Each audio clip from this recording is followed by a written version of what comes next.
Red Dead Redemption 2 is an amazing piece of art, but what about its special little brother, Red Dead Online? Is it genuinely good, or is it just a crappy online mode shoved inside of a masterpiece to milk more money out of it? Did this mode genuinely deserve to die and be abandoned? Well, to answer that question, let's talk about the game itself first. Red Dead Online revolves around the jobs and activities we can do in the Wild West. You have to purchase a license for gold to actually do them. Well, how do you exactly earn said gold and money for these licenses before having one? By doing online story missions, stranger missions, blood money, and also activities revolving around PvE, like call to arms, and PvP, like, I don't fucking know, a deathmatch. And if I'm being honest, they're not that bad. Sure, it's not story mode level when it comes to these missions and activities, but if you do them for the first time, you will genuinely find them enjoyable. The worst part about these activities is the payout system, and you might ask, how did Rockstar fuck it up? Considering the fact that the payout system in GTA Online isn't bad but a tad bit too grindy, they should have not run into any problems with RDO. But of course, nothing is perfect, so let me explain to you how it exactly works. In all these missions there's a timer, and this timer is not always visible. And it's not always about being on a strict time to complete a mission. This timer most of the time determines how much money you get. And you might think, awesome, so if I complete a mission faster, I get paid more,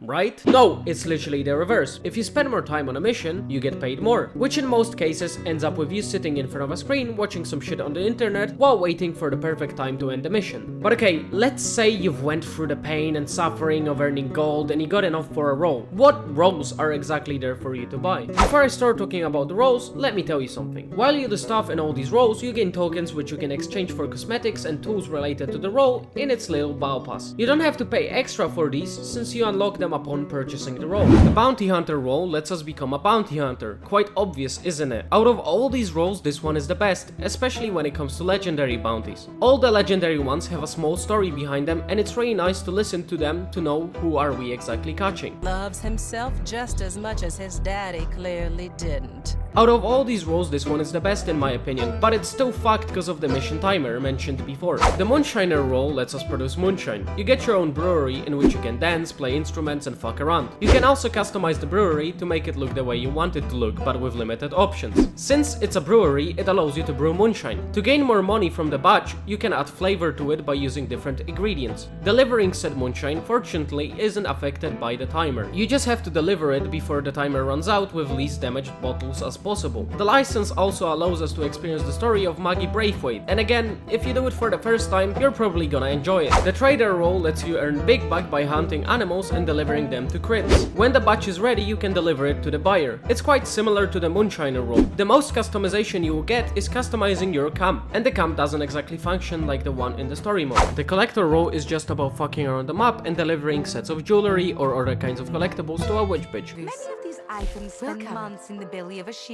to get here. It's really good for money grinding and lets you enjoy the beautiful views that are in the game. But let's be real, most of your time will be spent on a map that is on the internet. Naturalist role lets you work for a mentally deranged woman who loves animals a bit too much. I've heard what you've been doing. They tell me, you know? Oh, disgraceful. You should be ashamed of yourself.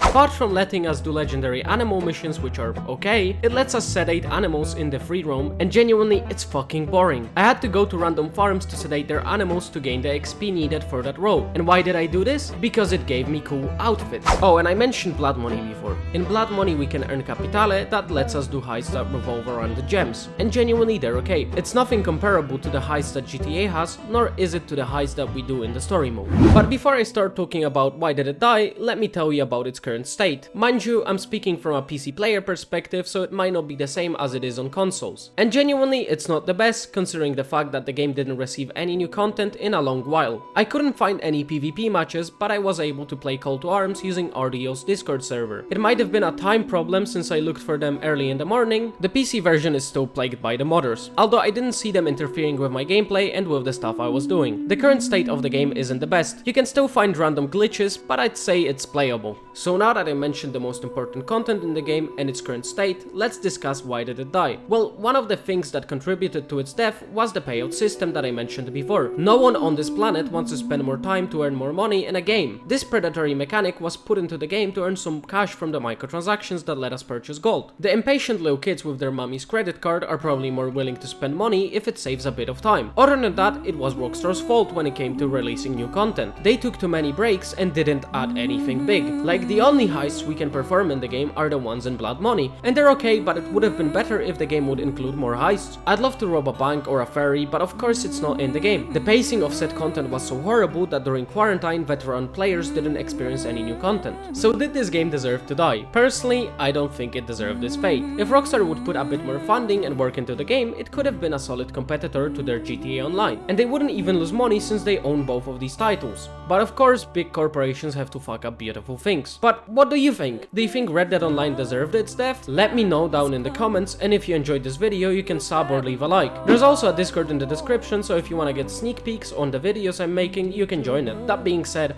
I'm out. Tried your best. Now it's time to rest.